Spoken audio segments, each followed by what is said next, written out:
नमस्कार दोस्तों, आप सभी का आपके अपने YouTube चैनल स्टडी विद राज में स्वागत है। दोस्तों, आज के इस वीडियो में मैं आप लोगों को प्रीवियस पेपर 2020 को हल कराऊंगा। इससे पहले मैं 2016 से लेकर के 2019 तक के सारे प्रीवियस पेपर हल करा चुका हूं। तो जो लोग अभी तक मेरे वीडियो ना देखे हों तो वीडियो के नीचे डिस्क्रिप्शन में डीएलएड थर्ड सेमेस्टर गणित के प्रीवियस पेपर के प्लेलिस्ट का लिंक दिया हुआ है, तो वहां से आप लोग मेरे वो वीडियो भी देख सकते हैं। और साथ ही में यदि मेरा ये वीडियो पसंद आए तो वीडियो को लाइक करें, और इस चैनल पर नए हैं तो चैनल को सब्सक्राइब करें।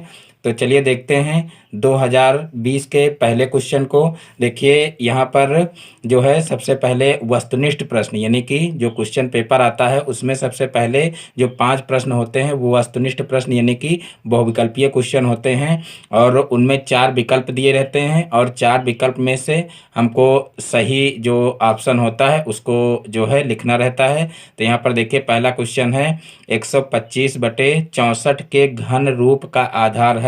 यानी कि सबसे पहले हमको क्या करना है, इसको घन के रूप में लिखना है और फिर उसका आधार बताना है कि उसका आधार कितना होगा। तो देखिए इसको कैसे हल करेंगे। देखिए 125/64 के घन रूप का आधार क्या है ये बताना है हमको। तो यहाँ पर देखिए 5/4 का अगर हम घन कर दें इस तरीके से, देखिए 25 25 पंचे 125 होता है, और 4 का क्यूब करेंगे तो 4 चौक 16, 16 चौक को 64, यानी कि 5/4 का होल क्यूब अगर कर दिया जाए तो 125/64 के बराबर हो जाएगा। तो ये घन रूप में इस तरीके से लिख जाएगा। अब इसका हमको बताना है कि आधार क्या होगा। तो देखिए आधार 5/4 होगा, और घात यहाँ पर अगर पूछा जाता तो घात 3 होती। तो यहाँ पर आधार लिखना है, तो यहाँ पर हम लिख लेंगे इसका आधार बराबर कितना होगा, 5/4, और यही हमारा सही ऑप्शन हो जाएगी। यानी कि ऑप्शन में 5/4 दिया होगा, जिस ऑप्शन में उसी को हमको टिक करना है। अब देखते हैं नेक्स्ट क्वेश्चन। तो देखिए नेक्स्ट क्वेश्चन है वृत्त पर स्थित किसी एक बिंदु से खींची जाने वाली स्पर्श रेखाओं की संख्या होती है। वृत्त पर स्थित किसी एक बिंदु से खींची जाने वाली स्पर्श रेखाओं की संख्या होती है। तो देखिए मान लीजिए इस तरह से कोई वृत्त है, देखिए इस तरीके से कोई वृत्त है, और उसके जो है परिधि पर कोई एक बिंदु इस तरीके से ले लीजिए। तो उस पर जो है कितनी स्पर्श रेखाएं, यानी कि उस जो बिंदु है उस बिंदु को टच करती हुई कितनी स्पर्श रेखाएं खींची जा सकती हैं। तो ये होगा सिर्फ एक, क्योंकि यहाँ पर देखिए जैसे परिधि पर इस तरीके से एक बिंदु लेंगे और उसको अगर टच करती हुई स्पर्श रेखा खींचेंगे तो सिर्फ एक रेखा खींची जा सकती है। तो यहाँ पर जो है इसका जो एक वाला ऑप्शन होगा वही सही हो जाएगा। एक, देखिए यहाँ पर क्वेश्चन में क्या है कि वृत्त पर स्थित किसी एक बिंदु से खींची जाने वाली स्पर्श रेखाओं की संख्या होती है, यानी कि संख्या कितनी होती है। तो यहाँ पर लिख देंगे एक, यही इसका आंसर हो जाएगा। अब देखते हैं नेक्स्ट क्वेश्चन। तो देखिए नेक्स्ट क्वेश्चन है एटीएम का पूरा नाम है। एटीएम का पूरा नाम है। देखिए डीएलएड में ये क्वेश्चन पहली बार आया है, और ऐसा क्वेश्चन पूछा नहीं जाना चाहिए था लेकिन अब पूछा गया है, तो आंसर तो इसका सही देना जरूरी ही है। और सही आंसर हम तभी दे सकते हैं जब हमको पता होगा। देखिए 2020 में जो लोग थर्ड सेमेस्टर का एग्जाम दिए हैं उनके लिए क्वेश्चन भले ही नया रहा होगा, लेकिन ये क्वेश्चन अब 2020 में आ चुका है, तो आप लोगों के लिए तो अब ये नया है नहीं। तो आप लोग इसको जरूर जो है तैयार कर लीजिए, क्योंकि अब एक बार प्रीवियस पेपर में पूछा जा चुका है, तो अब आगे की परीक्षाओं में भी ये आ सकता है। तो यहाँ पर देखिए एटीएम का पूरा नाम पूछा गया है, तो एटीएम का पूरा नाम क्या हो जाएगा या फुल फॉर्म इसकी क्या हो जाएगी। तो देखिए ऑटोमेटेड टेलर मशीन, इसका जो है फुल फॉर्म हो जाएगा ऑटोमेटेड टेलर मशीन। तो उसको लिख लेते हैं यहाँ पर ऑटोमेटेड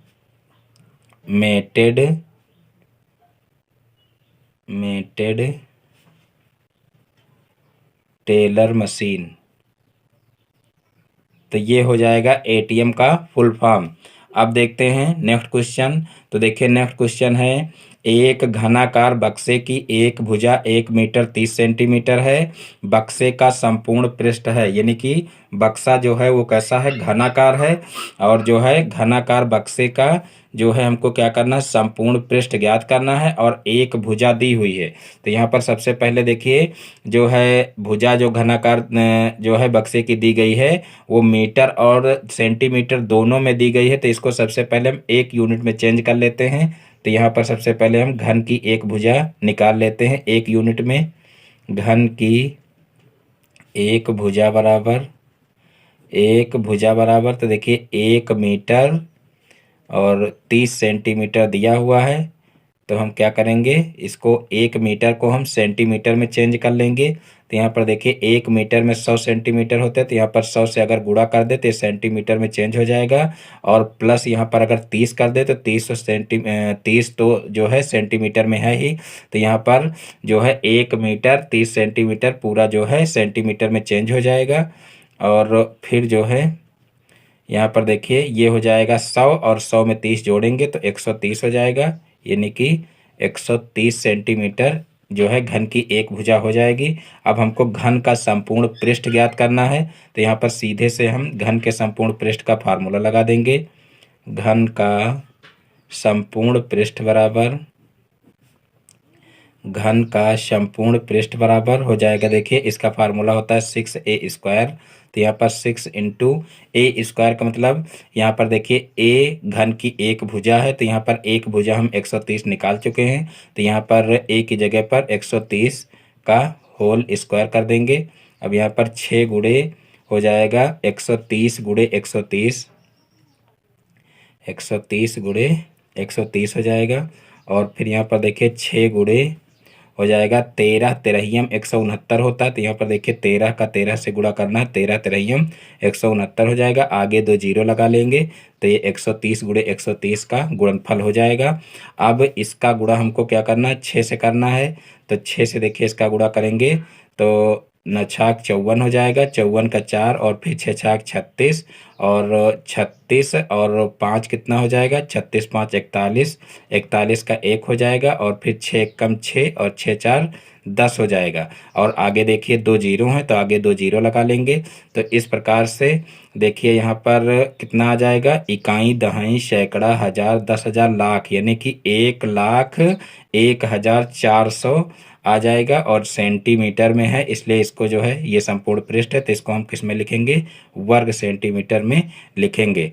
तो देखिए बहुविकल्पीय क्वेश्चन थे तो जिसमें जो है 1,01,400 वर्ग सेंटीमीटर हो वही विकल्प इसका सही हो जाएगा। अब देखते हैं नेक्स्ट क्वेश्चन।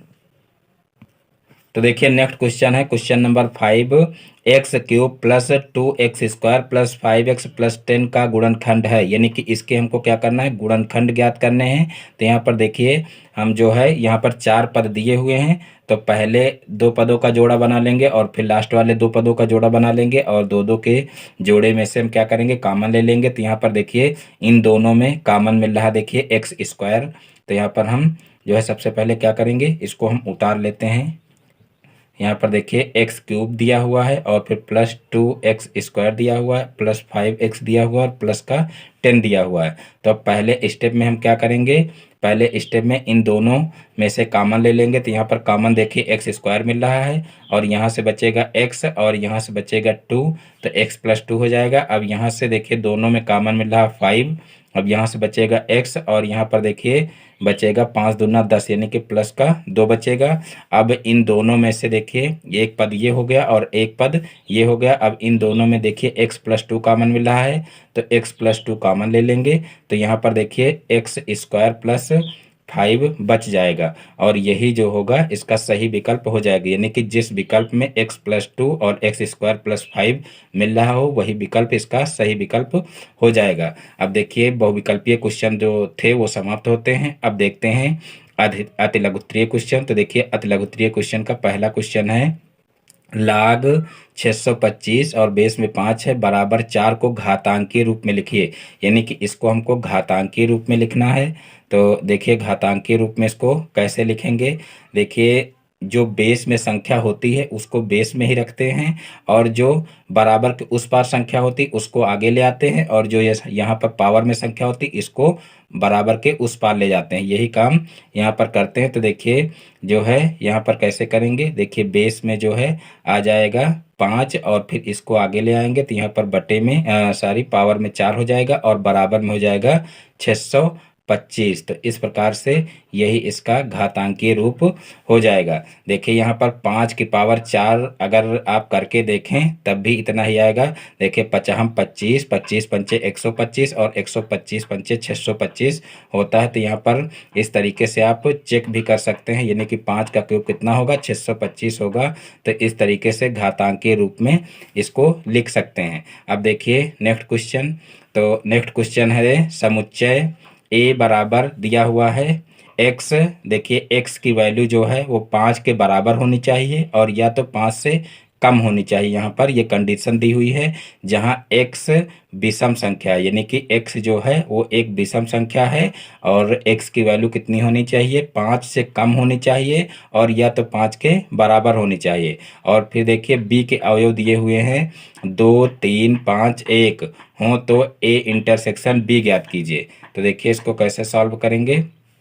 देखिए यहाँ पर सबसे पहले हम ए के अवयव लिख लेते हैं। तो यहाँ पर देखिए एक्स की वैल्यू क्या कहा गया है कि विषम संख्या होनी चाहिए, और साथ में कंडीशन दी हुई है कि एक्स की वैल्यू 5 से छोटी होनी चाहिए, या तो 5 के बराबर होनी चाहिए। तो यहाँ पर देखिए 5 से छोटी सभी विषम संख्याएं लिख लेते हैं। तो देखिए विषम संख्याएं कौन सी होती हैं, जो 2 से ना कटें। तो देखिए 1 हो जाएगा विषम संख्या में, और फिर देखिए 2 तो 2 से कट जाएगा, वो सम संख्या हो जाएगी। फिर 3 हो जाएगा, और फिर 4 2 से कट जाएगा, और फिर 5। यहाँ पर देखिए 5 भी कहा गया है कि या तो एक्स की वैल्यू 5 के बराबर हो, और या तो उससे छोटी हो। ये कंडीशन यहाँ पर दी गई है, तो यहाँ पर 5 भी इसमें शामिल हो जाएगा।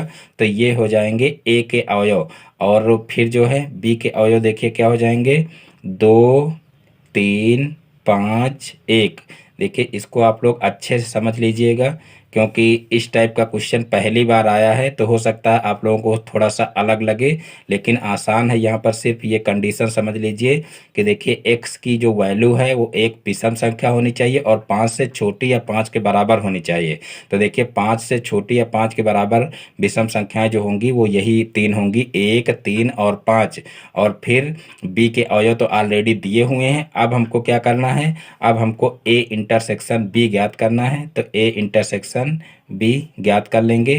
तो देखिए ए इंटरसेक्शन बी के अंतर्गत कौन से आएंगे, जो दोनों में कॉमन हो।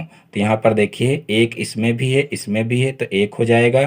फिर देखिए 3 इसमें भी है, इसमें भी है, तो 3 हो जाएगा। और फिर 5 इसमें भी है और इसमें भी है, तो 5 हो जाएगा। तो इस प्रकार से ए इंटरसेक्शन बी के अवयव हो जाएंगे 1 3 और 5। तो इस प्रकार से यही इसका आंसर हो जाएगा। अब देखते हैं नेक्स्ट क्वेश्चन। तो देखिए नेक्स्ट क्वेश्चन है, किसी कारखाने में 200 व्यक्ति काम करते हैं। किसी कारखाने में 200 व्यक्ति काम करते हैं। यदि किसी दिन 25 व्यक्ति काम करने न आए हों तो काम करने वाले तथा काम न करने वाले व्यक्तियों का अनुपात ज्ञात कीजिए। तो देखिए यहाँ पर दिया हुआ है कि 200 व्यक्ति काम करते हैं, 200 व्यक्ति काम करते हैं, यानी कि कुल 200 व्यक्ति काम करते हैं। और यदि 25 व्यक्ति ना आए काम करने तो व्यक्तियों की संख्या कितनी होगी, तो भी देख लेते हैं। यदि 25 व्यक्ति काम करने ना आए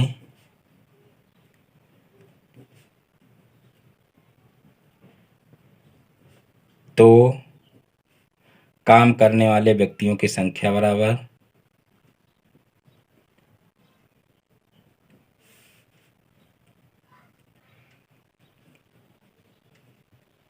काम करने वाले व्यक्तियों की संख्या बराबर। तो देखिए 25 व्यक्ति जब नहीं आएंगे तो 200 में से 25 घटा देंगे, और जब 25 घटाएंगे तो आ जाएगा हमारा 175। यानी कि जब 25 व्यक्ति काम करने ना आए तो काम करने वाले व्यक्तियों की संख्या कितनी हो जाएगी, 175 हो जाएगी। अब हमको क्या करना है कि काम करने वाले तथा काम न करने वाले व्यक्तियों का अनुपात हमको ज्ञात करना है। तो अब यहाँ पर देखिए हम जो है लिख लेते हैं।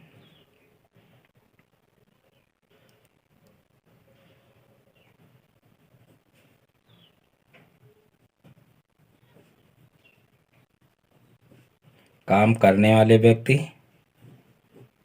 और बटे हो जाएगा काम न करने वाले व्यक्ति।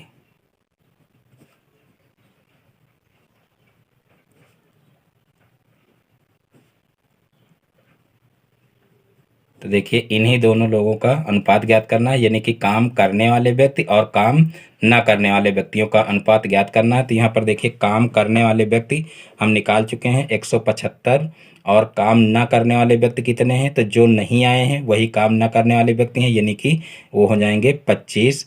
तो 175 बटे 25 कर देंगे। अब 25 से हम 175 को भाग कर देंगे। तो देखिए 25 चौको 100 होता है और 25 सत्ते 175 होता है। तो 25 सत्ते यहाँ पर हो जाएगा, यानी कि जो है 7 बार ये जाएगा। तो यहाँ पर 7/1 आ जाएगा, यानी कि इसको हम 7:1 लिख सकते हैं। तो इस प्रकार से काम करने वाले व्यक्ति और काम ना करने वाले व्यक्तियों का अनुपात कितना हो जाएगा, 7:1। तो यही इसका आंसर हो जाएगा। अब देखते हैं नेक्स्ट क्वेश्चन। देखिए ये क्वेश्चन जो है ये भी थोड़ा अलग टाइप का क्वेश्चन पूछा गया है। तो इस प्रकार से आप लोग जो है थर्ड सेमेस्टर के लिए बहुत अच्छे से तैयारी कर लीजिए, यानी कि सिर्फ प्रीवियस ईयर के क्वेश्चन के सहारे आप लोग ना रहिए, थोड़ा अलग से भी तैयारी रखिए, क्योंकि 2020 का जो क्वेश्चन पेपर है इसमें बहुत सारे क्वेश्चन ऐसे पूछे गए हैं जो प्रीवियस ईयर के नहीं हैं। तो इस प्रकार से आप लोग जो है अलग से भी क्वेश्चन तैयार करते रहना, और थोड़े बहुत प्रीवियस ईयर के क्वेश्चन भी इसमें पूछे गए हैं, तो पूछे जा सकते हैं प्रीवियस ईयर के भी क्वेश्चन ज़्यादा से ज़्यादा। लेकिन आप लोग अलग से भी अच्छी तैयारी जो है करते रहिए, जिससे आप लोगों को पूरे के पूरे नंबर मिल सकें। अब यहाँ पर देखिए जो ये क्वेश्चन पूछा गया है ये प्रीवियस ईयर का क्वेश्चन है। यहाँ पर देखिए x² प्लस 7x प्लस 14 में x+3 से भाग कर भागफल तथा शेषफल ज्ञात कीजिए, यानी कि हमको भाग करना है यहाँ पर। तो देखिए x+3 से भाग करना है x² प्लस 7x प्लस 14 को। तो यहाँ पर देखिए सबसे पहले हम जो है यहाँ पर देखिए x² लाना है, तो सबसे पहले हम x बार ले जाएंगे। तो देखिए x का x से गुणा होगा तो x² हो जाएगा, फिर x का 3 से गुणा होगा तो प्लस का 3x हो जाएगा। अब यहाँ पर हम घटा देंगे तो घटाने पर चिन्ह चेंज हो जाते हैं, तो x से x कैंसिल हो जाएगा। अब 7 में से 3 चला जाएगा तो यहाँ पर हो जाएगा 4x, और प्लस यहाँ पर हो जाएगा 14, ऊपर से उतार लेंगे। अब यहाँ पर हमको 4x लाना है, तो यहाँ पर अगर हम प्लस का 4 ले लें तो देखिए 4x हो जाएगा, 4x और फिर 4 का 3 से गुणा होगा तो 4×3 12 हो जाएगा। अब घटा लेंगे तो घटाने पर चिन्ह चेंज हो जाते हैं, तो इस प्रकार से ये कैंसिल हो जाएगा। अब 14 में से 12 घट जाएगा तो यहाँ पर 2 आ जाएगा। तो इस प्रकार से देखिए भागफल हमारा कितना आ जाएगा, भागफल बराबर आ जाएगा x+4 और शेषफल बराबर आ जाएगा 2। तो इस प्रकार से यही इसका आंसर हो जाएगा। अब देखते हैं नेक्स्ट क्वेश्चन। तो देखिए नेक्स्ट क्वेश्चन है क्वेश्चन नंबर 10।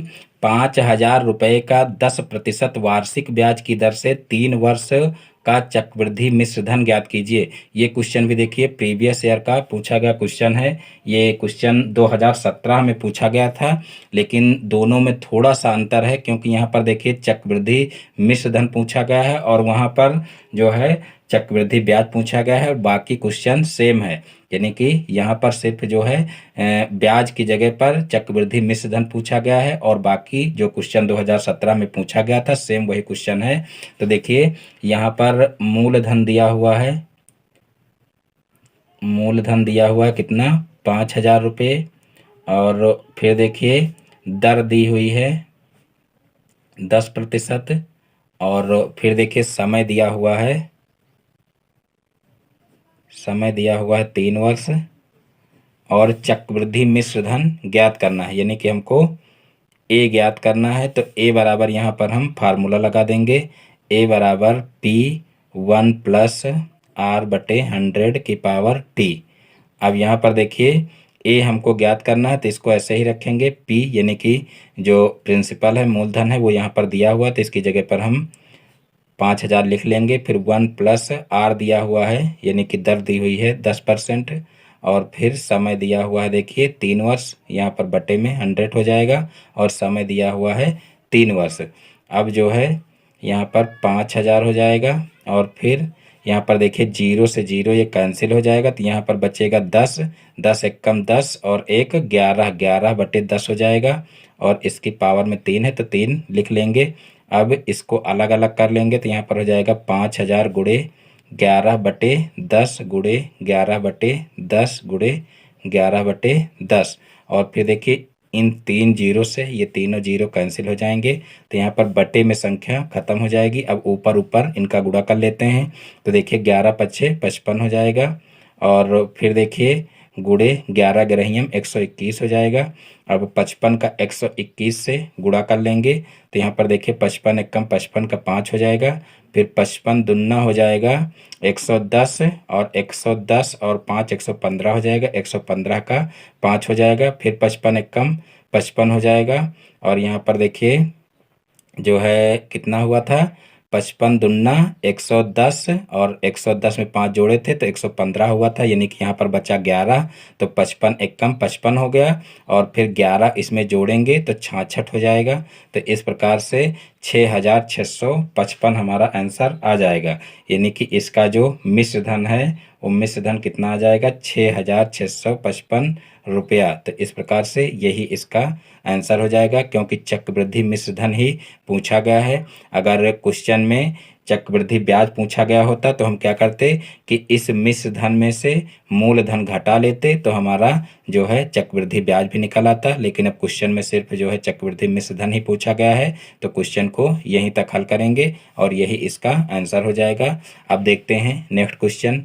तो देखिए नेक्स्ट क्वेश्चन है, यदि देखिए यदि 2.5 अनुपात x समानुपात 1.25 और अनुपात 2.5 हो तो x का मान ज्ञात कीजिए। देखिए यहाँ पर दशमलव में संख्याएं दी गई हैं और समानुपात में ये पद दिए हुए हैं, तो इनका क्या करना है, x की वैल्यू इनमें हमको निकालना है। तो देखिए समानुपात की एक कंडीशन होती है कि मध्य पदों का गुणनफल बाह्य पदों के गुणनफल के बराबर होता है, तो वही कंडीशन हमको यहाँ पर लगाना है।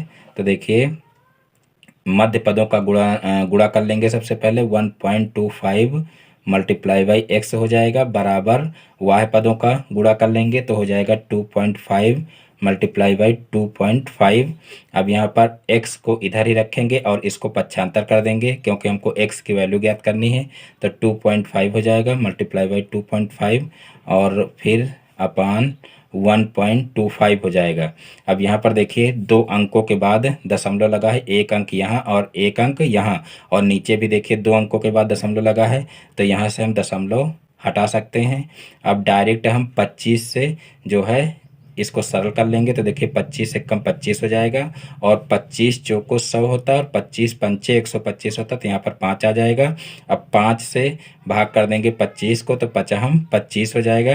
तो इस प्रकार से x बराबर हमारा 5 आ जाएगा, यानी कि x की वैल्यू ही हमको निकालनी थी, तो x की वैल्यू कितनी हो जाएगी, x की वैल्यू 5 हो जाएगी। तो यही हमारा आंसर हो जाएगा। अब देखते हैं नेक्स्ट क्वेश्चन।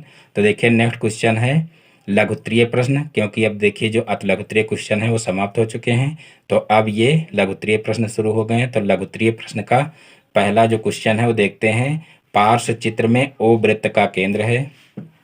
देखिए चित्र बना हुआ है और कहा गया है कि इसमें ओ वृत्त का केंद्र है, और ए बी सी डी जो है, ए बी सी डी ये एक चक्रीय चतुर्भुज है। यदि ए डी सी यानी कि ए डी सी ये कोण दिया हुआ है 140 डिग्री हो, तो कोण बी ए सी ज्ञात कीजिए। कोण बी, देखिए बी ए सी यानी कि ये कोण हमको ज्ञात करना है, कितना होगा। तो देखिए यहाँ पर कैसे इसको हल करेंगे। सबसे पहले देखिए हम लिख लेते हैं, चूंकि कोण ए डी सी बराबर दिया हुआ है कितना, 140 डिग्री,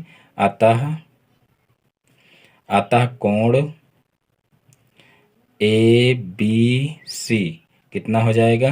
देखिए ये एक चक्रीय चतुर्भुज है, क्योंकि ये कहा गया है यहाँ पर देखिए ए बी सी डी एक चक्रीय चतुर्भुज है। तो जब ये एक चक्रीय चतुर्भुज है तो चक्रीय चतुर्भुज के सम्मुख कोणों का योग 180 डिग्री होता है। ये एक प्रमेय है। और देखिए जो है यहाँ पर हमको ए बी सी सबसे पहले निकालना है। तो देखिए ए बी सी कितना हो जाएगा, अगर हम 180 में से 140 को घटा दें तो हमारा ए बी सी निकल आएगा। कोण ए बी सी यहाँ से निकल आएगा। तो देखिए 180 में से 140 को घटाएंगे तो यहाँ पर कितना हो जाएगा, देखिए 40 डिग्री हो जाएगा। तो इस प्रकार से ये कोण हमारा 40 डिग्री निकल आएगा। अब देखिए हमको क्या निकालना है, यहाँ पर ये कोण निकालना है। उससे पहले यहाँ पर हम एक दूसरी कंडीशन लगा देंगे। देखिए ये कोण हमारा निकल चुका है और यहाँ पर देखिए कोण ए सी बी हमको निकालना है। ए सी बी बराबर हो जाएगा 90 डिग्री। देखिए कोण ए सी बी 90 डिग्री हो जाएगा। क्यों होगा, क्योंकि ये अर्धवृत्त का कोण है। अर्धवृत्त का कोण है। आप लोग ये प्रमेय भी पढ़े होंगे कि अर्धवृत्त का जो कोण होता है वो 90 डिग्री होता है। और दूसरे शब्दों में इसको कह सकते हैं कि व्यास पर बना कोण जो होता है वो समकोण होता है या 90 डिग्री का होता है। तो यहाँ पर देखिए ये व्यास भुजा है और इस व्यास पर बना ये कोण है तो ये 90 डिग्री का होगा। और ये अर्धवृत्त में बना कोण है इसलिए भी इसको 90 डिग्री कहा जा सकता है। दोनों एक ही बातें हैं, चाहे आप कह लें कि जो है अर्धवृत्त में बना कोण समकोण होता है और चाहे कह लें कि जो व्यास के द्वारा बना कोण होता है वो 90 डिग्री का होता है। तो यहाँ पर देखिए ये अर्धवृत्त का कोण है इसलिए 90 डिग्री का हो जाएगा कोण ए सी बी। और अब ये कोण हमको पता चल गया है और ये कोण पता चल गया है, ये 90 डिग्री का है। अब हम अगर त्रिभुज ए सी बी ले लें तो जो है इसमें तीनों अंतःकोणों का योग कितना हो जाएगा, 180 डिग्री हो जाएगा। तो यहाँ पर जो है दो कोण हमको पता चल चुके हैं तो हम तीसरा कोण आसानी से पता कर सकते हैं। तो यहाँ पर लिख लेंगे कोण ए प्लस कोण बी प्लस कोण सी कितना हो जाएगा, 180 डिग्री के बराबर हो जाएगा। अब कोण ए हमको निकालना है, कोण ए निकालना है। तो यहाँ पर देखिए जो है कोण बी कितना दिया हुआ है, कोण बी हम निकाल चुके हैं 40 डिग्री। और फिर कोण सी निकाल चुके हैं 90 डिग्री और बराबर हो जाएगा 180 डिग्री। अब यहाँ पर कोण ए बराबर हो जाएगा 180 माइनस देखिए हो जाएगा 40 डिग्री और प्लस 90 डिग्री। अब जो है 180 में से इनको जोड़ करके घटा देंगे तो यहाँ पर देखिए जो है 40 में जो है 180 में से जो है 90 प्लस 40 का मतलब 130, 180 में से 130 हम घटा देंगे तो हमारा कितना आ जाएगा, तो ये आ जाएगा 50 डिग्री। तो इस प्रकार से देखिए कोण ए 50 डिग्री हमारा निकल आएगा और यही हमको निकालना था। तो इस प्रकार से ये क्वेश्चन भी आसानी से हल हो जाएगा। अब देखते हैं नेक्स्ट क्वेश्चन। तो देखिए नेक्स्ट क्वेश्चन है क्वेश्चन नंबर 13। नीचे दी गई सारणी में 50 विद्यार्थियों के भार किलोग्राम में दिए गए हैं, इनके भार का समांतर माध्य ज्ञात कीजिए। देखिए ये क्वेश्चन कई बार पूछा गया है तो इसको आप लोग बहुत ही अच्छे से तैयार कर लेना, क्योंकि ये देखिए जो है सेम इसी टाइप का क्वेश्चन 2017 में पूछा गया है और 2016 में स्वयं यही क्वेश्चन पूछा गया है और उसके बाद फिर 2020 में भी देख लीजिए ये क्वेश्चन पूछा गया है और आगे आने वाली परीक्षाओं में भी ये क्वेश्चन पूछा जा सकता है, क्योंकि ये हर बार क्वेश्चन पूछा जाता है। तो इसको आप लोग अच्छे से तैयार कर लेना। यहाँ पर देखिए जो है 50 विद्यार्थियों के भार किलोग्राम में दिए गए हैं और इनकी बारंबारता दी गई है और हमको करना क्या है कि इनका समांतर माध्य यानी कि इनके जो भार हैं, भार का समांतर माध्य ज्ञात करना है। तो यहाँ पर देखिए किलोग्राम में भार जो है दिया हुआ है और फिर नीचे बारंबारता यानी कि 40 किलोग्राम के जो है 4 छात्र हैं और फिर 42 किलोग्राम के जो है 12 छात्र हैं और 43 किलोग्राम के 18 छात्र हैं और इसी तरीके से 44 किलोग्राम के 10 छात्र हैं और 45 किलोग्राम के 6 छात्र हैं। तो इस प्रकार से कुल मिलाकर के 50 विद्यार्थी हैं और इनके जो भार हैं, भार जो है भार का समांतर माध्य हमको ज्ञात करना है। तो यहाँ पर हम नीचे इस टाइप की सारणी बना लेंगे और फिर देखिए यहाँ से ये क्वेश्चंस यानी कि क्वेश्चन का सॉल्यूशन है। इतना क्वेश्चन आप लोगों को दिया रहेगा, आपको यही सारणी जो है इस तरीके से बना लेना है और यहाँ पर ये भार किलोग्राम में इस तरीके से लिख लेना है और फिर बारंबारता इस तरीके से लिख लेना है। अब यहाँ पर ये x हो जाएगा, ये f हो जाएगा, यहाँ पर x इंटू एफ हमको सबसे पहले ज्ञात करना है, यानी कि इन दोनों का गुणा करना है। तो देखिए 4 चौक 16 हो जाएगा, 4 चौक 16 का मतलब यहाँ पर 160 हो जाएगा। फिर यहाँ पर देखिए 12 का गुणा 42 से करेंगे तो 12 दूना 24, 24 का 4 हो जाएगा और फिर 12 चौक 48 और 48 दो 50 हो जाएगा, यहाँ पर 5 से 4 आ जाएगा।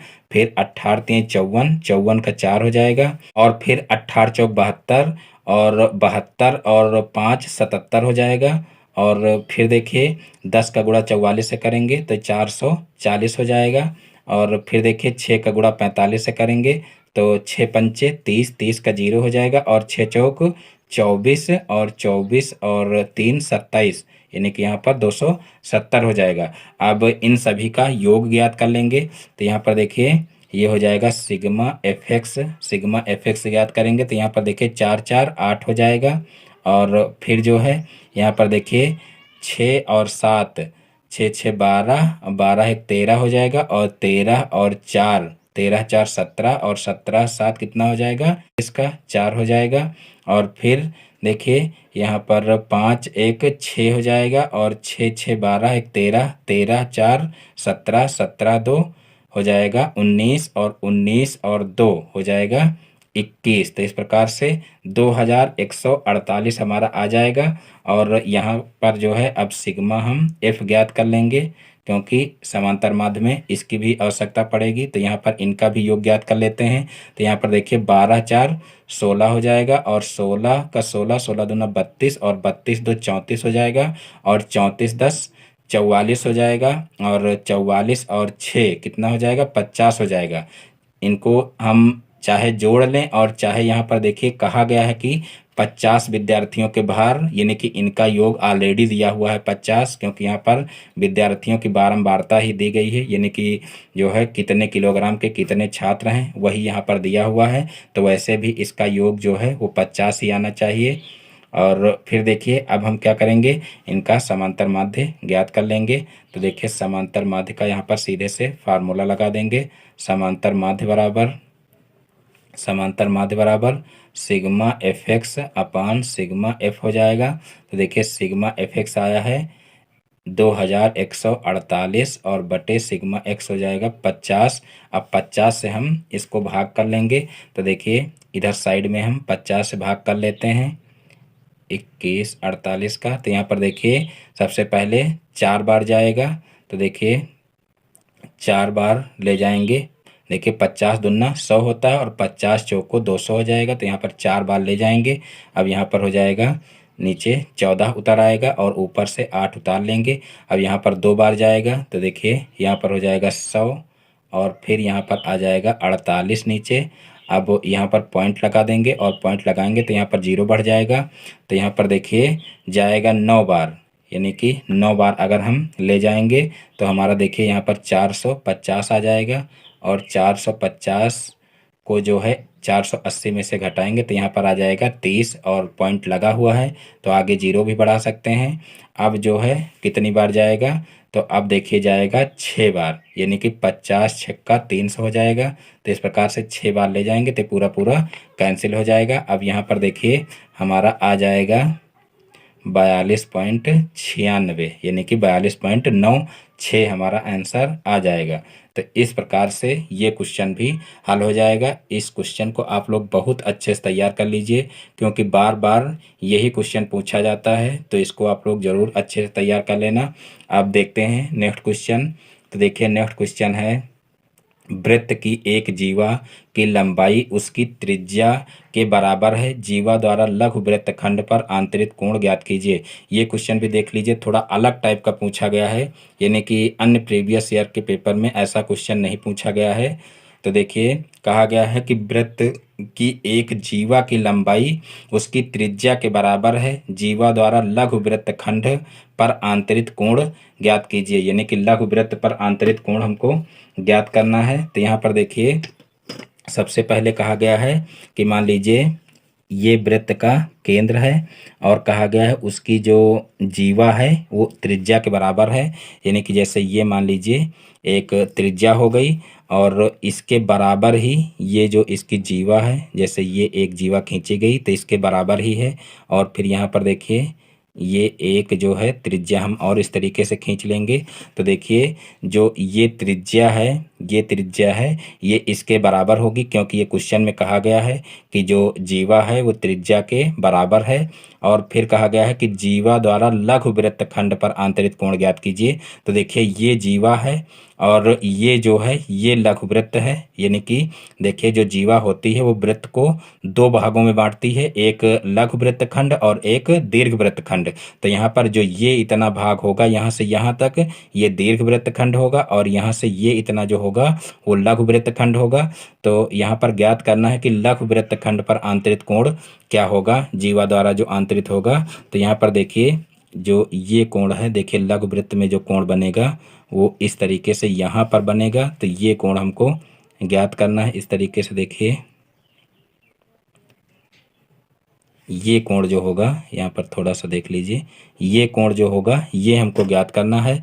और देखिए जो दीर्घ वृत्त में कोण होगा उसको भी यहीं पर आप लोग समझ लीजिए। दीर्घ वृत्त में जो कोण होगा दीर्घ वृत्तखंड में वो ये होगा इस तरीके से। तो देखिए यहाँ पर इन कोणों को हम कैसे ज्ञात करेंगे वो देख लेते हैं। तो देखिए सबसे पहले हम इनका नाम रख लेते हैं। यहाँ पर देखिए ए हो जाएगा, ये बी हो जाएगा, ये सी हो जाएगा और इसका नाम रख लेते हैं ई। अब यहाँ पर देखिए सबसे पहले हम ले लेंगे त्रिभुज ए बी ओ में। तो देखिए ए बी ओ में देखिए ये तीनों भुजाएं इसकी बराबर हैं। देखिए ओ ए बराबर ओ बी। क्यों होगा? क्योंकि ये वृत्त की त्रिज्याएं हैं। तो यहाँ पर लिख लेते हैं ओ ए बराबर ओ बी। क्यों होगा? क्योंकि वृत्त की ये त्रिज्याएं हैं।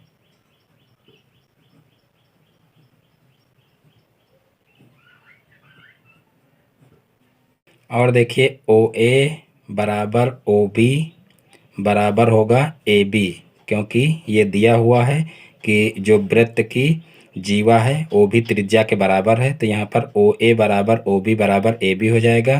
क्यों होगा? क्योंकि ये दिया हुआ है, दिया है। अब देखिए त्रिभुज में जब ये तीनों भुजाएं बराबर हैं तो जब तीनों भुजाएं बराबर हों तो उनके कोण भी बराबर होते हैं। अतः कोण ए बराबर कोण बी बराबर कोण ओ बराबर हो जाएगा कितना? 60 डिग्री, क्योंकि तीनों अंतः कोणों का योग त्रिभुज के 180 डिग्री होता है। और जब तीनों कोण बराबर हैं तो 180/3 हो जाएगा। तो 3 छंग 18 होता है, यानी कि 60 डिग्री प्रत्येक कोण का मान हो जाएगा। तो यहाँ पर कोण ए जो ये कोण है और जो ये कोण है और जो ये कोण है, ये तीनों कोण कितने कितने डिग्री के हो जाएंगे? तो वो हो जाएंगे 60 डिग्री के। और फिर देखिए हमको निकालना ये कोण है। तो देखिए ये कोण निकालने के लिए हम क्या करेंगे?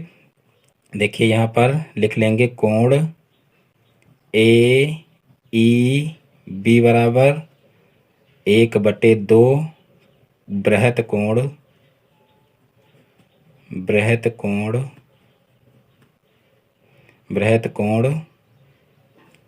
ए ओ बी। देखिए बृहत कोण का मतलब देखिए ये कोण हमको नहीं लेना है, ये बाहर वाला कोण लेना है।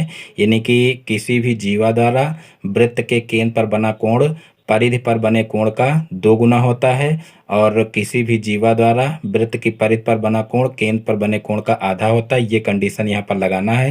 तो यहाँ पर देखिए ये परिधि पर बना कोण है तो ये केंद्र पर बने कोण का आधा होगा, लेकिन इस कोण का आधा ये होता है और इस कोण का आधा ये कोण होता है। ये हमको विशेष रूप से ध्यान रखना है। तो यहाँ पर देखिए हमको ये कोण जो है निकालना है। तो यहाँ पर देखिए जो ये कोण होगा ये कितना हो जाएगा? यानी कि पूरा जो संपूर्ण कोण होता है वो 360 डिग्री का होता है और यहाँ पर ये कोण हम निकाल चुके हैं 60 डिग्री। तो यहाँ पर देखिए 1/2 बृहत कोण ए ओ बी हमको निकालना है, यानी कि ये कोण ए ओ बी। तो यहाँ पर देखिए 360 - 60 डिग्री हो जाएगा।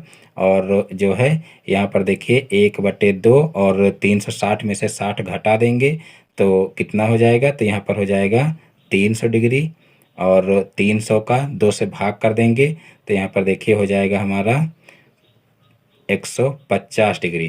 तो इस प्रकार से कोण ए ई बी हमारा निकल आएगा 150 डिग्री। इस तरीके से भी इसको हल कर सकते हैं। और देखिए एक दूसरा भी तरीका है, यानी कि यहाँ पर जैसे इस कोण को 60 डिग्री हम निकाल चुके हैं, तो हम चाहें तो इस कोण को निकाल सकते हैं। तो यहाँ पर देखिए इस कोण को अगर हम निकालेंगे तो ये कोण इसका आधा हो जाएगा, यानी कि ये 60 डिग्री का है तो ये 30 डिग्री का हो जाएगा। और जब ये 30 डिग्री का हो जाएगा तो यहाँ पर देखिए AEBC ये चक्रीय चतुर्भुज है। तो चक्रीय चतुर्भुज के जो सम्मुख कोण होते हैं उनका योग जो होता है वो 180 डिग्री होता है। तो यहाँ पर ये 30 डिग्री है तो ये 150 डिग्री हो जाएगा, क्योंकि 150 और 30 180 के बराबर हो जाएगा। तो यहाँ पर इस तरीके से भी कर सकते हैं, और जिस तरीके से यहाँ पर क्वेश्चन सॉल्व करा है इस तरीके से भी इसको हल कर सकते हैं। अब देखते हैं नेक्स्ट क्वेश्चन। देखिए नेक्स्ट क्वेश्चन है क्वेश्चन नंबर 15, निम्नलिखित को सरल कीजिए। तो देखिए यहाँ पर 2 क्वेश्चन दिए हुए हैं और इन दोनों क्वेश्चन में क्या करना है कि इनको सरल करना है। तो सबसे पहले हम जो है फर्स्ट पार्ट को हल करते हैं। देखिए जो फर्स्ट क्वेश्चन है वो दिया हुआ है 2 की पावर -2 माइनस, यहाँ पर देखिए ब्रैकेट में दिया हुआ है, देखिए 2 की पावर -3 और फिर माइनस, यहाँ पर देखिए 2 की पावर -2 माइनस, देखिए 3 की पावर -2। इसको सरल करना है। तो देखिए सबसे पहले हम क्या करेंगे, यहाँ पर देखिए जितनी भी पावर दी गई हैं वो सब माइनस में हैं। तो हम क्या करेंगे, इनको 1 में कर लेंगे तो सारी जो घातें हैं वो प्लस में हो जाएंगी। तो यहाँ पर 1/2 की पावर 2 हो जाएगा, और फिर माइनस यहाँ पर हो जाएगा -1/2 की पावर 3, और फिर माइनस यहाँ पर हो जाएगा, देखिए छोटा ब्रैकेट है तो यहाँ पर हो जाएगा 1/2 की पावर 2 माइनस, यहाँ पर हो जाएगा 1/3 का स्क्वायर, और फिर देखिए यहाँ पर मंझला ब्रैकेट लग जाएगा और यहाँ पर छोटा ब्रैकेट लग जाएगा। अब देखिए यहाँ पर हो जाएगा 1/4, यानी कि 2 का स्क्वायर करेंगे तो यहाँ पर 1/4 हो जाएगा, माइनस यहाँ पर देखिए -1/8 हो जाएगा, क्योंकि 2 का क्यूब करेंगे तो 2 दूना 4, 4 दूनी 8 हो जाएगा। और फिर माइनस यहाँ पर देखिए इसका स्क्वायर करेंगे तो यहाँ पर हो जाएगा 1/4, और फिर यहाँ पर 1/3 त्रिका 9 हो जाएगा। और फिर अब यहाँ पर एलसीएम ले लेंगे तो देखिए 1/4 माइनस यहाँ पर -1/8 हो जाएगा, और फिर माइनस यहाँ पर एलसीएम लेंगे तो 9 चौक 36 होता है। तो यहाँ पर देखिए 36 एलसीएम हो जाएगा। और यहाँ पर देखिए जो है 4 का गुणा 9 में करेंगे तो 9 चौक 36 होगा, यानी कि ऊपर भी जो है 9 से गुणा हो जाएगा। तो यहाँ पर हो जाएगा 9 माइनस 4 और बटे 9 चौक 36, यानी कि बटे में 36 हो जाएगा। और फिर यहाँ पर मंझला ब्रैकेट लगा लेंगे। अब 1/4 यहाँ पर हो जाएगा, और फिर माइनस यहाँ पर हो जाएगा माइनस का 1/8, और फिर यहाँ पर देखिए 9 में से 4 को माइनस कर देंगे तो यहाँ पर आ जाएगा 5, और बाहर माइनस है इसलिए माइनस ही रहेगा, तो -5/36 हो जाएगा। अब यहाँ से छोटा ब्रैकेट हटा देंगे, अब मंझला ब्रैकेट ही बचेगा। अब यहाँ पर हो जाएगा 1/4 और माइनस, तो अब यहाँ पर देखिए 8 और 36 का एलसीएम ले लेंगे तो 8 और 36 का एलसीएम देखिए 72 होगा, क्योंकि 36 तो इसका एलसीएम होगा नहीं, क्योंकि 36 जो है 8 से नहीं कटेगा, इसलिए 36 दूना 72 होता है और 8 नवा 72 होता है, तो 72 ही इसका एलसीएम हो जाएगा। अब यहाँ पर देखिए जो है 72 एलसीएम होगा, तो यहाँ पर देखिए 8 नवा 72 होता है, 9 से गुणा करेंगे तब 72 होगा, तो ऊपर भी 9 से गुणा कर लेंगे तो यहाँ पर माइनस का 9 हो जाएगा। और फिर माइनस यहाँ पर देखिए 36 दूना 72 होता है, तो ऊपर भी 2 से गुणा करेंगे तो यहाँ पर 5 दूना 10 हो जाएगा, और बटे में यहाँ पर हो जाएगा 72।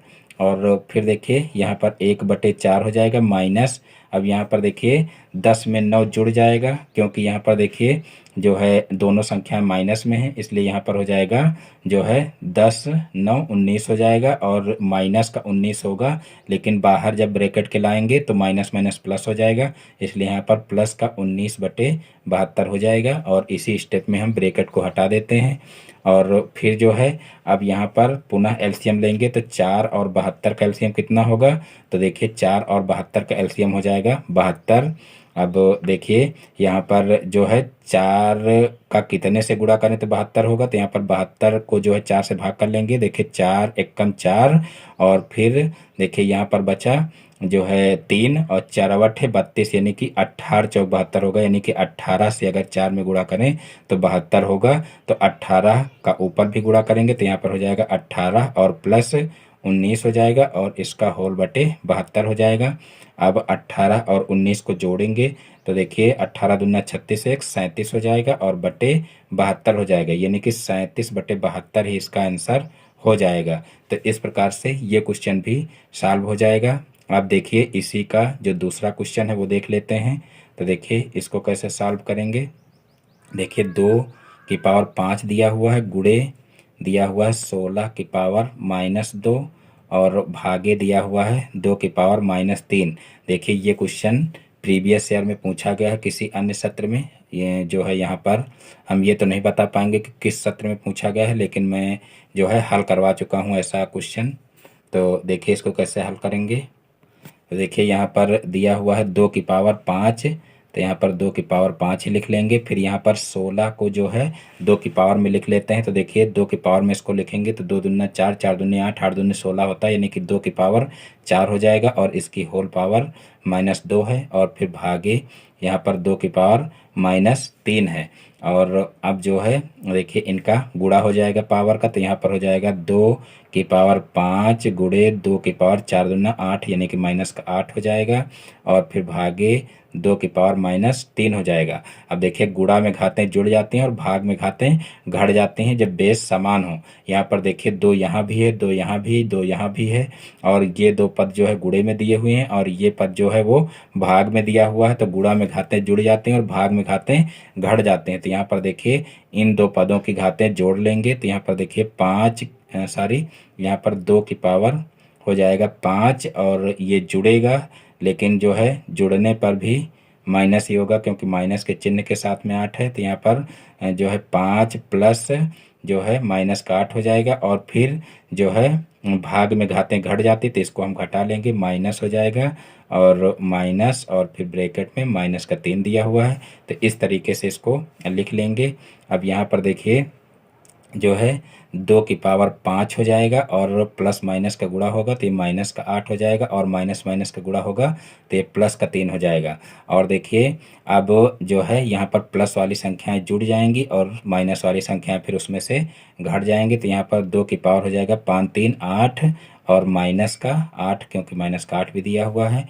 अब यहाँ पर हो जाएगा 2 की पावर 0, क्योंकि 8 में से 8 जाएगा तो 0 हो जाएगा। और किसी भी संख्या की पावर में 0 होने पर उसका मान 1 हो जाता है। संख्या चाहे जितनी बड़ी हो और चाहे जितनी छोटी हो, अगर पावर में 0 आ रहा है तो उसका मान जो है 1 के बराबर हो जाता है। तो 1 ही इसका आंसर हो जाएगा। तो इस प्रकार से ये क्वेश्चन भी आसानी से हल हो जाएगा।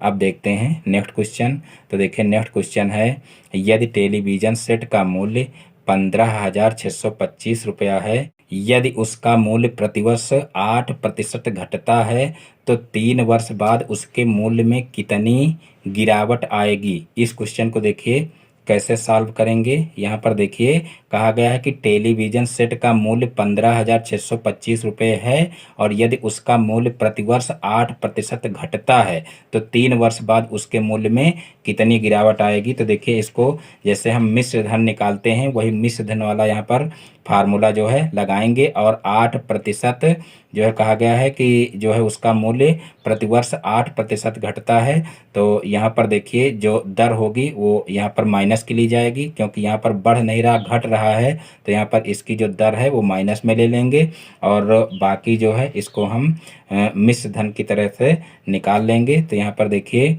जो है मूलधन क्या दिया हुआ है, मूलधन हम इसको मान लेते हैं। देखिए मूलधन दिया हुआ है 15,625, और जो है फिर दर दी हुई है, देखिए दर दी हुई है -8%, और फिर समय देखिए दिया हुआ है, समय दिया हुआ है 3 वर्ष, और उसके मूल्य में कितनी गिरावट आएगी ये हमको निकालना है। तो यहाँ पर सीधे से हम जो है क्या करेंगे, हम मिश्र धन निकाल लेंगे। तो यहाँ पर देखिए A बराबर हो जाएगा P, और फिर 1 यहाँ पर देखिए जो मिश्र धन का फार्मूला होता है वो P और फिर 1 प्लस R बटे 100 की पावर समय होता है, लेकिन यहाँ पर जो है दर जो है माइनस में दी हुई है, इसलिए यहाँ पर 1 माइनस कर लेंगे। 1 माइनस R बटे 100 की पावर T हो जाएगा। तो यहाँ पर देखिए अगर माइनस लेंगे तो यहाँ पर फिर जो है माइनस का चिन्ह नहीं लगाएंगे, नहीं तो माइनस माइनस प्लस हो जाएगा, यानी कि सिर्फ हम 8 ही रखेंगे। और अगर यहाँ पर हम प्लस लगा दें तो यहाँ पर अगर माइनस रखेंगे तो हमारा ये माइनस का हो जाएगा। तो इस प्रकार से देखिए यहाँ पर ए बराबर हो जाएगा पी कितना है 15,625 और फिर 1 माइनस आर देखिए दिया हुआ है 8, तो यहाँ पर 8 रखेंगे और बटे 100 हो जाएगा और फिर पावर में 3 है तो पावर में 3 लिख लेंगे। अब इसको हम सॉल्व कर लेते हैं। तो यहाँ पर देखिए 15,625 और फिर यहाँ पर देखिए इसको जो है सरल करेंगे तो यहाँ पर हो जाएगा देखिए 4 दूना 8 और 4 दूना 8, 4 पंचे 20, यानी कि यहाँ पर आ जाएगा 2 बटे कितना 2 बटे 25 आ जाएगा।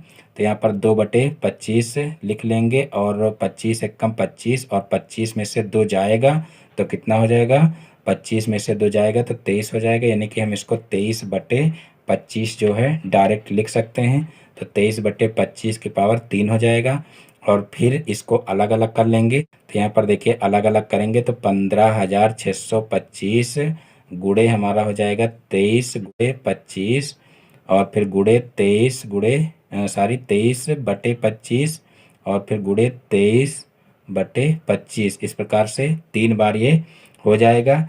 अब जो है हम इसको सॉल्व कर लेंगे। तो देखिए इसको जब सॉल्व करेंगे तो देखिए ये यहाँ पर आएगा 12,167, यानी कि जो मिश्र धन है वो आएगा 12,000 जो है 167। तो इस प्रकार से देखिए जब ये 15,000 का टेलीविज़न सेट था और जो 8% जो है उसका मूल्य प्रतिवर्ष घटता है तो 3 वर्ष के बाद इतने रुपए का रह जाता है, ये यहाँ पर निकल करके आया है। और हमको निकालना क्या है कि जो है उसके मूल्य में कितनी गिरावट आई, तो वो गिरावट यहाँ पर निकालना है। तो देखिए गिरावट हम यहाँ पर निकाल लेंगे कितनी गिरावट आई। तो देखिए गिरावट निकालने के लिए जो पहले मूलधन दिया हुआ है, मूलधन में से जो है हम क्या करेंगे, जो ये निकाले हैं ये घटा देंगे 12,167। तो यहाँ पर देखिए 12,167 घटाएंगे, यहाँ पर देखिए 15 में से 7 गया तो 8 बचा और फिर देखिए यहाँ पर कितना बचा 1 बचा। अब 1 में से 6 जाएगा नहीं, इधर से 1 हासिल लेंगे तो 11 हो जाएगा, 11 में से 6 जाएगा तो यहाँ पर बचेगा देखिए 5, तो यहाँ पर 5 लिख लेंगे और फिर यहाँ पर बचा देखिए 5, तो 5 में से 1 जाएगा तो यहाँ पर 4 बचेगा और फिर यहाँ पर देखिए 5 में से 2 जाएगा तो 3 बचेगा और फिर 1 में से 1 जाएगा तो 0 हो जाएगा, यानी कि यहाँ पर आ जाएगा 3,458। तो 3,458 रुपये की गिरावट हुई, तो यही इसका आंसर हो जाएगा। तो इस प्रकार से ये क्वेश्चन भी सॉल्व हो जाएगा। अब देखते हैं नेक्स्ट क्वेश्चन। तो देखिए नेक्स्ट क्वेश्चन है क्वेश्चन नंबर 17। लोहे के घनाभ के आकार के टुकड़े की लंबाई 75 सेंटीमीटर है, चौड़ाई 15 सेंटीमीटर तथा ऊंचाई 5 सेंटीमीटर है। इसमें से 15 सेंटीमीटर लंबे, 3 सेंटीमीटर चौड़े और 1 सेंटीमीटर ऊंचे कितने गुटके बनाए जा सकते हैं। ये क्वेश्चन भी देख लीजिए। 2017 का जो सेकंड सेट हुआ था, यानी कि सेकंड बार जो एग्ज़ाम हुआ था उसमें जो है ये क्वेश्चन पूछा गया है और ये 2020 वाले देखिए पेपर में पुनः ये क्वेश्चन आया है। और सिर्फ इसमें चेंजिंग इतनी है कि यहाँ पर देखिए जो है कहा गया था कि लकड़ी का घनाभ है 2017 के सेकंड सेट में, और यहाँ पर कहा गया है कि लोहे के घनाभ के आकार के टुकड़े, यानी कि यहाँ पर सिर्फ थोड़ा सा लकड़ी की जगह पर लोहा लिख दिया गया है, बाकी सेम क्वेश्चन है, कुछ भी जो है लंबाई चौड़ाई ऊंचाई चेंज नहीं की गई, सेम वही क्वेश्चन ये है। तो देखिए इसको कैसे सॉल्व करेंगे। देखिए लोहे के घनाभ के आकार के टुकड़े की लंबाई चौड़ाई और ऊंचाई दी गई है, तो सीधे से यहाँ पर हम पहले लिख लेते हैं घनाभ की लंबाई बराबर, तो देखिए लंबाई दी गई है कितनी 75 सेंटीमीटर, 75 सेंटीमीटर और देखिए चौड़ाई दी गई है 15 सेंटीमीटर, चौड़ाई बराबर 15 सेंटीमीटर और ऊंचाई दी गई है, देखिए ऊंचाई दी गई है 5 सेंटीमीटर। तो देखिए हम सबसे पहले क्या करेंगे कि घनाभ का आयतन निकाल लेंगे। घनाभ का आयतन बराबर लंबाई गुणे चौड़ाई गुणे ऊंचाई हो जाएगा। तो देखिए लंबाई कितनी दी हुई 75 गुणे चौड़ाई हो जाएगी 15 गुणे यहाँ पर ऊंचाई हो जाएगी 5। तो ये हो जाएगा घनाभ का आयतन। और फिर कहा गया है कि इसमें से 15 सेंटीमीटर लंबे, 3 सेंटीमीटर चौड़े और 1 सेंटीमीटर ऊंचे कितने गुटके बनाए जा सकते हैं। तो यहाँ पर हम जो है गुटके की लंबाई, चौड़ाई और ऊंचाई लिख लेते हैं। तो देखिए गुटके की लंबाई बराबर, तो देखिए लंबाई दी गई है 15 सेंटीमीटर, 15 सेंटीमीटर और चौड़ाई देखिए दी हुई है, चौड़ाई दी हुई है 3 सेंटीमीटर। और फिर देखिए ऊंचाई दी गई है, ऊंचाई दी गई है 1 सेंटीमीटर, 1 सेंटीमीटर। तो देखिए गुटके का आयतन क्या हो जाएगा, देखिए गुटके का आयतन, गुटके का आयतन बराबर हो जाएगा लंबाई गुणे चौड़ाई गुणे ऊंचाई। तो देखिए लंबाई कितनी दी हुई है 15 गुणे चौड़ाई हो जाएगी 3 गुणे ऊंचाई हो जाएगी 1। तो ये हो जाएगा गुटके का आयतन। अब देखिए गुटकों की संख्या निकालनी है कि कितने गुटके बनाए जा सकते हैं। तो यहाँ पर हम सीधे से गुटकों की संख्या निकाल लेंगे। तो देखिए गुटकों की संख्या कैसे निकलेगी, गुटकों की संख्या बराबर, तो देखिए जो घनाभ का आयतन है, घनाभ के आयतन को गुटके यानी कि एक गुटके के आयतन से अगर हम भाग कर दें तो जो गुटकों की संख्या है वो निकल आएगी। तो यहाँ पर सीधे से हम जो है गुटकों की संख्या में यही फार्मूला लगा देंगे कि घनाभ का आयतन, घनाभ का आयतन बटे, घनाभ का आयतन बटे एक गुटके का आयतन। यहाँ पर चाहे लिख भी लें एक गुटके का आयतन, एक गुटके का आयतन। तो देखिए घनाभ का आयतन यहाँ पर कितना दिया हुआ है, देखिए 75 गुणे 15 गुणे 5 और फिर बटे यहाँ पर हो जाएगा एक गुटके का आयतन। तो देखिए एक गुटके का आयतन कितना निकालें 15 गुणे 3 गुणे 1। अब यहाँ पर देखिए इसको हम सरल कर लेंगे।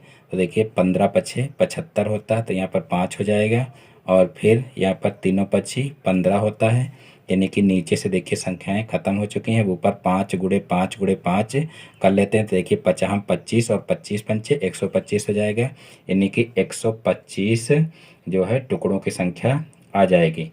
यानी कि जो गुटके निकाले हैं गुटकों की संख्या कितनी आ जाएगी 125। तो यही इसका आंसर हो जाएगा। तो इस प्रकार से ये क्वेश्चन भी सॉल्व हो जाएगा। अब देखते हैं नेक्स्ट क्वेश्चन। तो देखिए नेक्स्ट क्वेश्चन है, देखिए क्वेश्चन नंबर 18 और लास्ट क्वेश्चन भी है। देखिए 15x⁴ प्लस 3x² माइनस 18 का गुणनखंड कीजिए। तो देखिए इस क्वेश्चन को कैसे सॉल्व करेंगे। यहाँ पर देखिए दिया हुआ है 15x⁴ प्लस 3x² माइनस 18।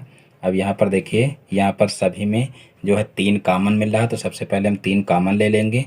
तो यहाँ से देखिए 3 कॉमन लेंगे तो यहाँ तीनों पक्षी 15 यानी कि 5 आ जाएगा x⁴ और फिर प्लस यहाँ पर आ जाएगा देखिए x² और फिर जो है यहाँ पर देखिए 3 छंग 18 यानी कि यहाँ पर 6 आ जाएगा और फिर जो है इसका गुणनखंड कर लेंगे। तो देखिए अब यहाँ पर 6 पंचे 30 होगा, यहाँ पर देखिए 6 पंचे 30 होगा और 30 के गुणनखंड करेंगे तो देखिए 6 पंचे 30 इसी तरीके से इसके गुणनखंड हो जाएंगे। और यहाँ पर देखिए जोड़ घटा करके x² का जो गुणांक है उसके बराबर संख्या लानी है। तो यहाँ पर देखिए 6 में से 5 को घटाएंगे तो 1 आ जाएगा। तो यहाँ पर 5x⁴ और प्लस यहाँ पर देखिए 6 में से 5 को घटाना है और फिर गुणे x² हो जाएगा और फिर -6 हो जाएगा। अब जो है यहाँ पर 5x⁴ हो जाएगा और इसका अंदर गुणा कर लेंगे तो यहाँ पर प्लस का 6x² हो जाएगा और माइनस 5x² हो जाएगा और माइनस का 6 हो जाएगा। अब जो है यहाँ पर क्या करेंगे, दो दो के जोड़े बना करके कॉमन ले लेंगे। तो यहाँ पर देखिए 3 बाहर ही रहेगा। अब इसमें से देखिए x² कॉमन मिल रहा है तो यहाँ से x² कॉमन लेंगे तो यहाँ पर देखिए बचेगा 5 और यहाँ से x² बच जाएगा और फिर यहाँ से बच जाएगा देखिए प्लस का 6 और यहाँ से देखिए कॉमन ले लेंगे हम प्लस का 1, क्योंकि यहाँ पर देखिए कोई चीज़ कॉमन नहीं मिल रही है, सारी यहाँ पर प्लस का नहीं माइनस का 1 कॉमन लेंगे। तो यहाँ पर देखिए कोई चीज़ कॉमन नहीं मिल रही तो यहाँ माइनस का 1 कॉमन ले लेंगे। तो यहाँ से देखिए बचेगा जो है प्लस का 5x² और फिर यहाँ पर प्लस का बचेगा 6, क्योंकि जब माइनस का कॉमन लेंगे तभी यहाँ पर जो है दोनों जगह पर प्लस हो सकता है, क्योंकि जब इसको अंदर माइनस भेजेंगे तो दोनों जगह पर माइनस हो जाएगा। तो इस प्रकार से यहाँ पर माइनस का 1 ही कॉमन लेंगे। अब देखिए इन दोनों में कॉमन क्या मिल रहा है वो ले लेते हैं। तो यहाँ पर देखिए जो है इन दोनों में कॉमन मिल रहा है 5x² प्लस 6। तो यहाँ पर देखिए 5x² और प्लस का 6 हो जाएगा एक ब्रैकेट में और फिर यहाँ पर देखिए बच्चा हमारा x² माइनस का 1। अब जो है इसको पुनः तोड़ देते हैं, क्योंकि यहाँ पर देखिए इसको हम इस रूप में लिख सकते हैं 3 और फिर जो है ब्रैकेट में यहाँ पर हो जाएगा 5x² और प्लस का 6 हो जाएगा और इसको लिख सकते हैं देखिए x² माइनस का 1² और देखिए जब इस रूप में ये हो जाएगा तो इसका एक फार्मूला होता है a² माइनस b² का, तो वो फार्मूला यहाँ पर जो है लगा देंगे। तो यहाँ पर हो जाएगा 3 और 5x² प्लस का 6 हो जाएगा और ये हो जाएगा एक बार जो है x + 1 और एक बार हो जाएगा x - 1, यानी कि a + b और a - b। तो इस प्रकार से यही इसका आंसर हो जाएगा, यानी कि यहाँ पर आंसर हो जाएगा 3 ब्रैकेट के बाहर रहेगा और फिर 5x² प्लस 6 और फिर एक ब्रैकेट में हो जाएगा x + 1 और एक ब्रैकेट में हो जाएगा x - 1। तो इस प्रकार से प्रीवियस पेपर 2020 के सारे क्वेश्चन सॉल्व हो जाएंगे। मैं उम्मीद करता हूं कि ये सारे क्वेश्चन आप लोगों को बहुत ही अच्छे समझ में आ गए होंगे। दोस्तों यदि हमारा वीडियो पसंद आया तो वीडियो को लाइक करें और ये चैनल पर नए हैं तो चैनल को सब्सक्राइब करें और बेल आइकन को भी प्रेस कर लें, जिससे हमारे आगे आने वाले वीडियो का नोटिफिकेशन आपके मोबाइल पर सबसे पहले पहुँचे। फिर मिलते हैं अपने नेक्स्ट वीडियो में एक नए टॉपिक के साथ में। तब तक के लिए जय हिंद, वंदे मातरम।